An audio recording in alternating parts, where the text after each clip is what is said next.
Joining us to further talk about this matter is an SME consultant, Emmanuel Otori. He joins us from Abuja studio. Thank you for joining us on TVC News at 7.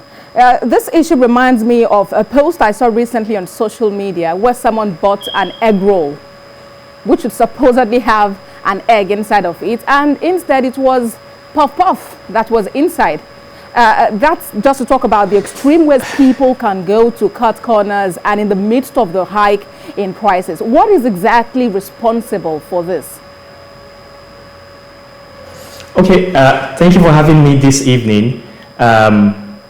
We have seen the prices of foodstuff, and most especially substances like egg or items like egg actually double since the pandemic.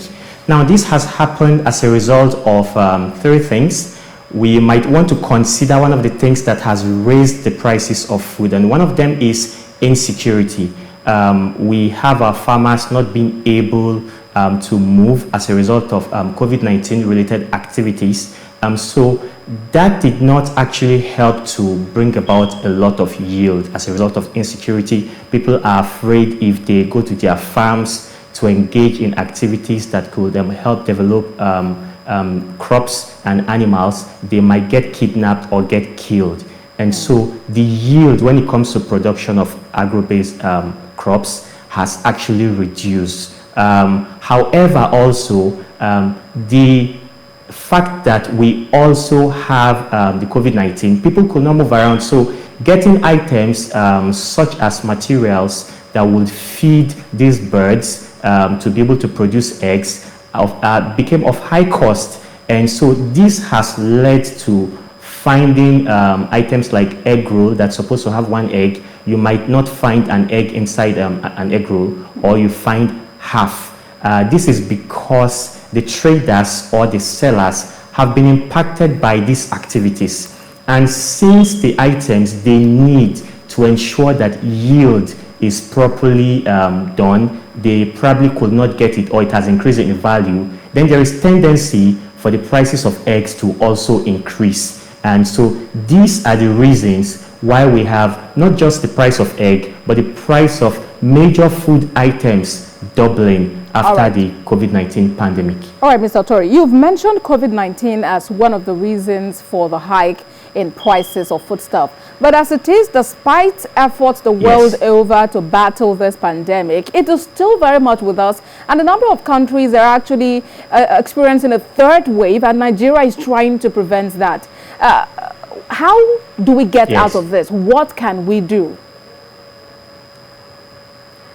We need to begin to scale. Now, when I mean scalability, we have lots of government interventions. We have seen interventions by the government to support the Rice Farmers Association of Nigeria. We have seen interventions to support the pharmaceutical industry. We have seen interventions to support the textile industry. And so it then becomes important that the support for the agro-based industry should not just be directed to crops. It should also be directed to animal produce. And this would ensure that we have sustainability.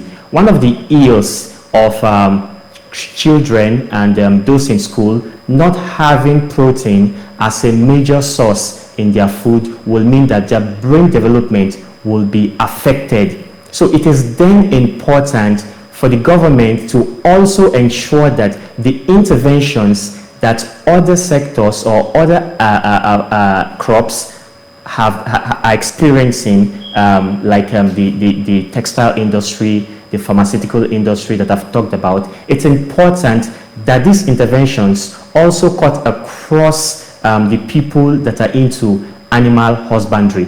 When this happens, there will be a balance, not just for crops, but also for animals.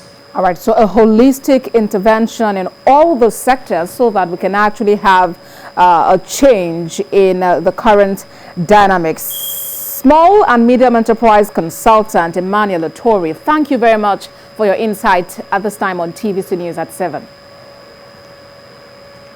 Thank you for having me.